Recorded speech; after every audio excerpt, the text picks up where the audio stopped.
What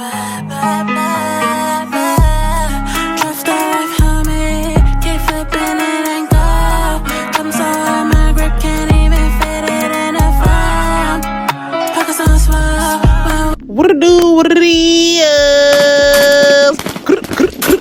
Pow! Pow! Pow! Pow!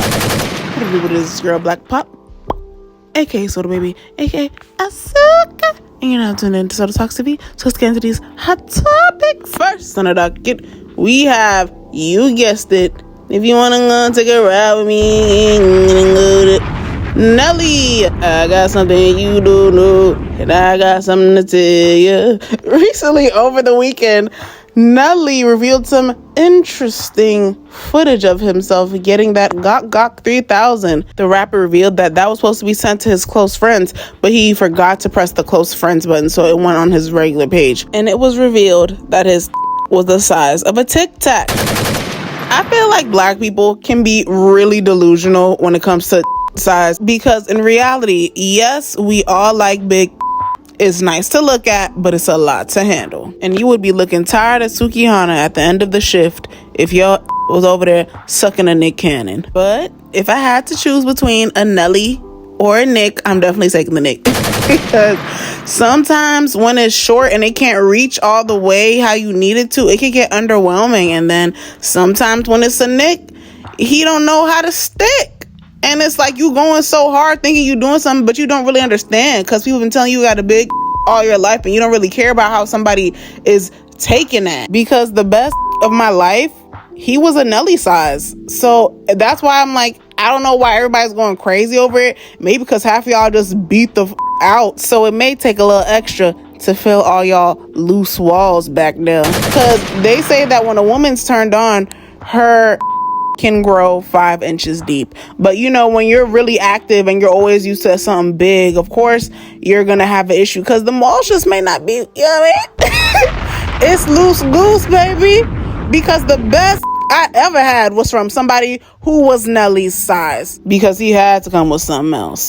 And I feel like Nelly he just made the cut. He almost didn't make it. Like, he's still kind of not, but he just made the cut. I feel like 7.5 is a perfect size, even a 7. And then I feel like 8 is okay. That's it.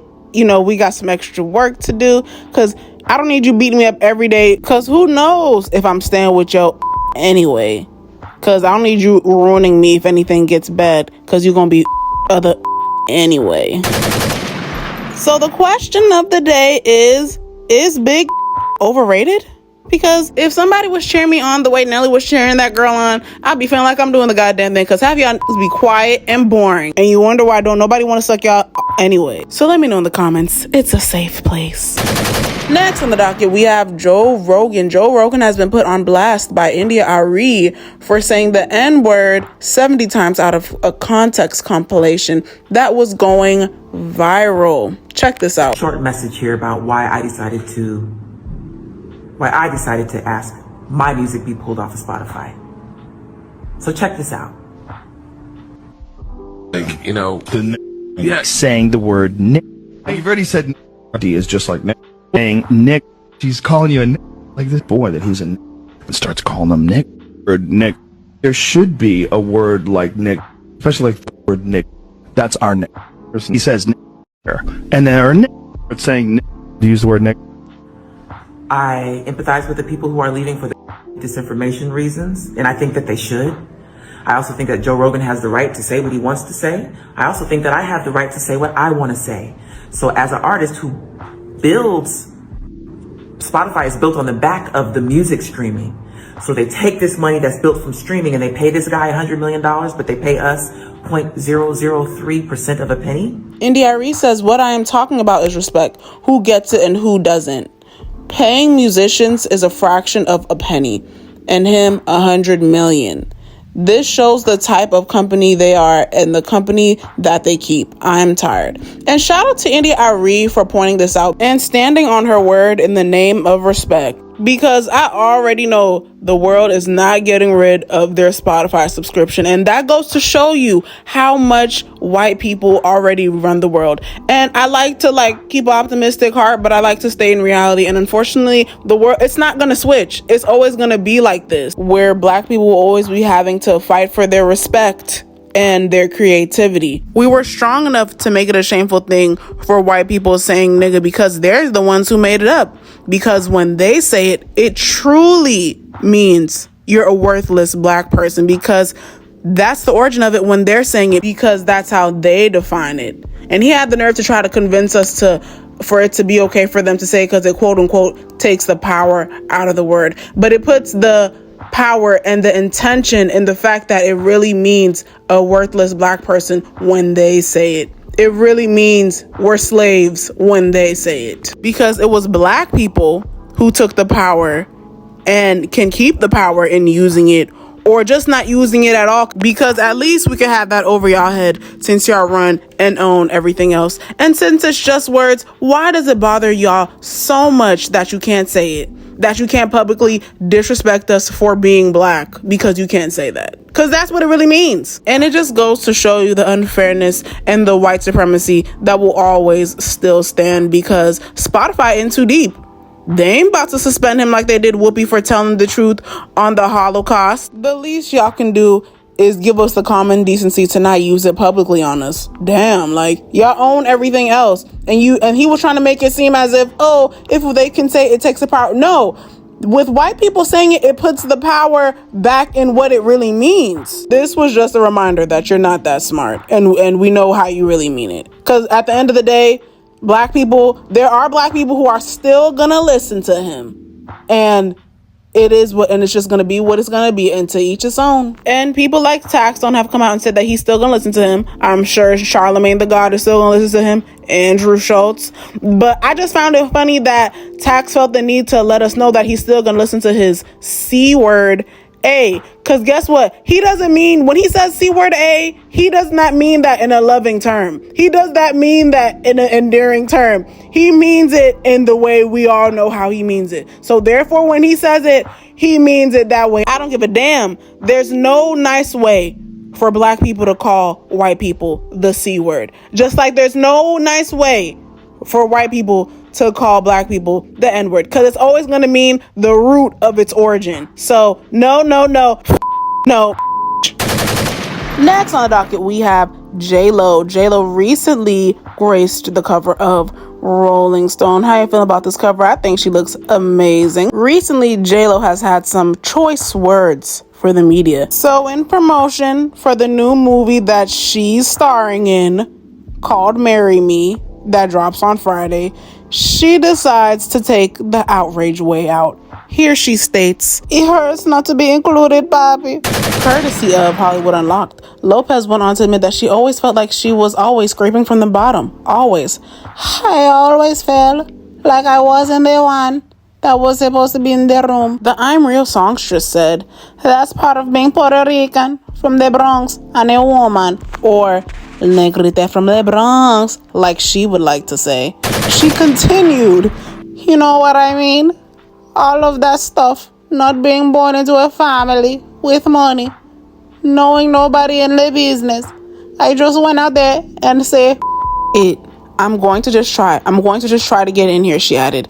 It's just 25 years of people going, "Well, she's not that great. She's pretty and she makes cute music, but it's not really this and it's not really that, you know? I think I've done some nice work over the years, some really nice work," she revealed. "But there's a club that I just wasn't a part of, and I always acted like, yeah, I'm good, I'm fine, I'm okay." The award-winning star went to say, "But it hurts not to be included." Girl, what club? Welcome to not being white. Girl, bye. I guess she finally done realized that marrying white don't change anything, and they still gonna see you as negrita from the Bronx, like she liked to say, and like the culture checked her for. Girl, just be grateful for the opportunities that you had, because a lot of people that were way more talented than you couldn't even get them. You better be happy we even allowed you to get on Motown and do any type of tribute, because ain't no way Telemundo will let any of our black get on there talking about some hibbity bitty bum bum Selena tribute after you done stole songs from Ashanti. What else do you want? You are a dancer first and an actress first. I'll definitely give you that. You are a legend in that, right? But it's like, what else do you want? You have the awards, you have the name, you have the look, you have the brand. You are worth 150 million. What more do you want? You're 50 years old. Enjoy your life, mama. Sit down. Next on the docket, we have Sherri Shepherd. Sherri Shepherd is finalizing deal to be permanent guest host on Wendy Williams' show. And allegedly, if Wendy Williams doesn't get back to production by September, they'll be scrapping the Wendy show for good. To be honest, I don't know how long Sherri Shepherd is going to last. But honestly, when it comes to TV, I feel like we need some new blood, baby. The person I want to see from my new daytime talk time show is the black gay man. Baby, two things that I love the black gay men for is the style, the fashion, the slang, and the reads. And I would love to see a black gay man. It would be so refreshing and so culture forward, because there's certain things that us as women, we can't talk about, but since they're men, but they also are in touch with their femininity, they're allowed to get away with. And not only that, with them having masculine energy as well, I feel like it would be a great balance. One person I would love to see Funky Dineva. I would love Funky Dineva, or him being Q, whoever he really wants to be. And shout out to Sherri Shepherd for scoring in on this deal, because it's always nice to see a dark-skinned black woman score in on certain deals that we don't always expect her to score in on.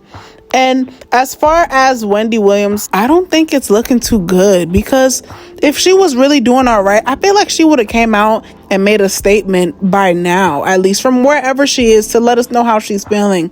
But honestly, I really feel like we just need to lay this to rest. Wendy, it's okay, mama. You are a woman of a certain age and your time has come. You know, I don't feel like we need to keep forcing that, oh, wait, she might come back. No, because it's going to be a big letdown, just like it has been for the last 2 years of her in and out the rehab, coming back to work, in and out the rehab, coming back to work, in and out of the hospitals, coming back to work, you know? And I feel like we all know where this eventually is headed. We only have to accept the inevitable. I would like to see a farewell Wendy show, but is she even well enough for us to even see her? I don't want to see her there lifeless, someone picking up her hand up to wave for her. Like, that would just be too much for TV and so sad. Will she even be well enough for her to even respond on her own? Who knows? But anywho, let me know what y'all think in the comments. What y'all think about Nelly's Pita Wita going viral? Next, what do you think about the comments on Joe Rogan? And what do you think about J-Lo's cry for attention? And what do you think about the Sherri Shepherd show? And who would you like to be the new face of daytime TV? Make sure to follow me on Instagram at It's Black Pop, my main page, Soda Talk TV, my backup page. And we're going to see you in the next video.